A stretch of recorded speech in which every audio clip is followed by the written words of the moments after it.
શું તમે જાણો છો કે ગુજરાતના દરેક શુભ પ્રસંગે ગવાતા આનંદના ગરબા પાછળનો 300 વર્ષ જૂનો ઇતિહાસ શું છે?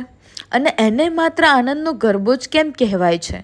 આ વાત છે આશરે 17મી સદીની, જ્યારે અમદાવાદના નવાપુરા વિસ્તારમાં બે ભાઈઓ રહેતા હતા, વલ્લભ ભટ્ટ અને ધોરા ભટ્ટ.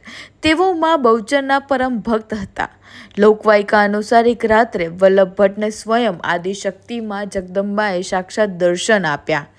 મા શક્તિના એ અવલૌકિક અને દિવ્ય તેજને જોઈને વલ્લભ ભટ્ટના હૃદયમાં ભક્તિનો એવો ઉભરો આવ્યો અને મન એટલું હર્ષિત થઈ ગયું કે તેમના મુખમાંથી આપોઆપ શબ્દો સરી પડ્યા. આજે આનંદ વધ્યો અતિ ગણોમાં, ગાવા ગરબા છંદ બહુચર માત તણોમાં. હૃદયના એ પરમ આનંદથી આ ગરબાનું સર્જન થયું, એટલે જ તેનું નામ આનંદનો ગરબો પડ્યો.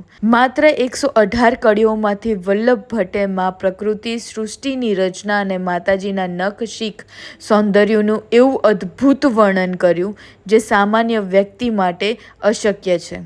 સનાતન પરંપરામાં માન્યતા છે કે જ્યાં પણ આ આનંદનો ગરબાનું ગાન થાય છે ત્યાંથી જ નકારાત્મક ઉર્જા, રોગ અને કલેશ ગાયબ થઈ જાય છે અને ઘરમાં સુખ સમૃદ્ધિનો વાસ થાય છે. આજે નવરાત્રિ હોય કે નવું ઘર, આનંદના ગરબા વગર ગુજરાતીની ભક્તિ અધૂરી છે. જો તમે પણ મા બહુચરના પરમ ભક્ત હોવ અને આ ગરબો સાંભળ્યો હોય તો અત્યારે જ કમેન્ટમાં લખજો, જય બહુચરમાં. આ પવિત્ર ઇતિહાસ દરેક ગુજરાતી સુધી પહોંચાડવા વિડીયોને ખાસ શેર કરજો.